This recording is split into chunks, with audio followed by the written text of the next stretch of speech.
Kita beralih ke informasi lain, Saudara. Media Moskow menyoroti misi damai yang dibawa oleh Menteri Pertahanan Prabowo Subianto terkait Perang Rusia Ukraina. Lewat pemberitaannya dituliskan bahwa Menhan Prabowo Subianto mendesak pejabat militer di seluruh dunia untuk mendeklarasikan penghentian permusuhan antara Rusia dan juga Ukraina. Dalam pertemuan di Dialog Shangri-La di Singapura, Prabowo Subianto membeberkan rencana agar permusuhan bisa dihentikan. Di antaranya yakni dengan melakukan gencatan senjata dan juga pembentukan zona demilitarisasi. Ia juga menyarankan agar Rusia dan Ukraina mundur dari lokasi perang sejauh 15 km.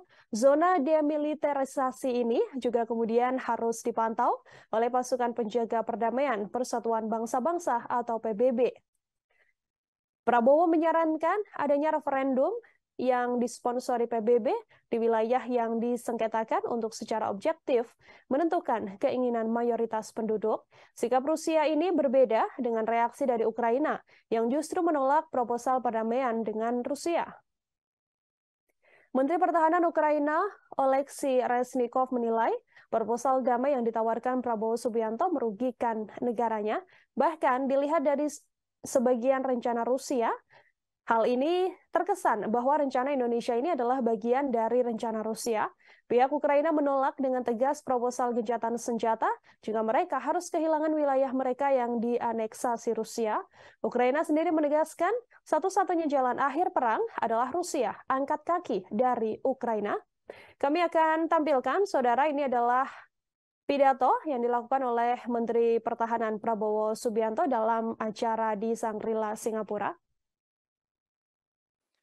I therefore would like to take this opportunity to urge, to recommend with utmost urgency for our brothers in Ukraine and in Russia to come as soon as possible to a cessation of hostilities. I propose that the Shangri-La dialogue find a mode of declaration urging both Ukraine and Russia to immediately start negotiations for peace. This declaration should be voluntary from all participants here representing their various countries. But I propose the general outline of the peace plan as follows. A ceasefire in place.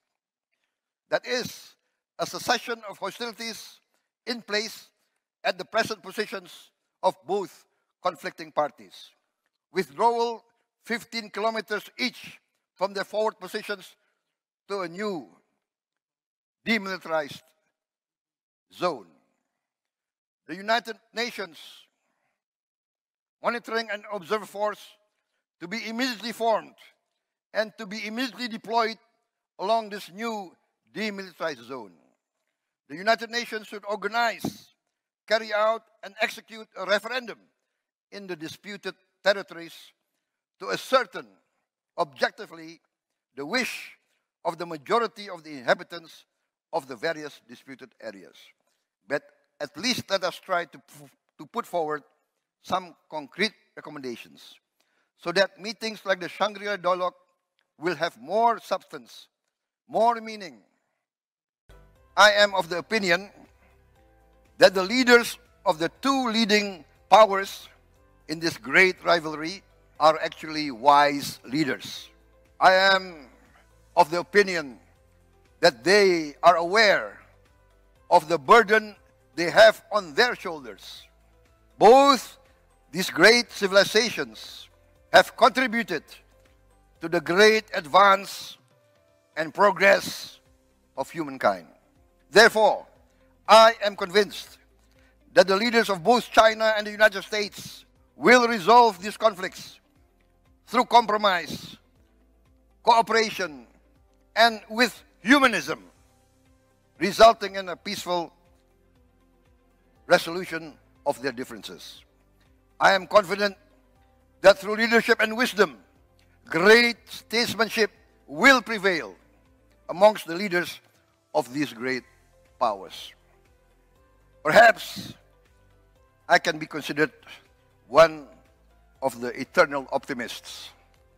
But this is, I think, not only my hope, but the hope of many around the world. Refer to historical examples.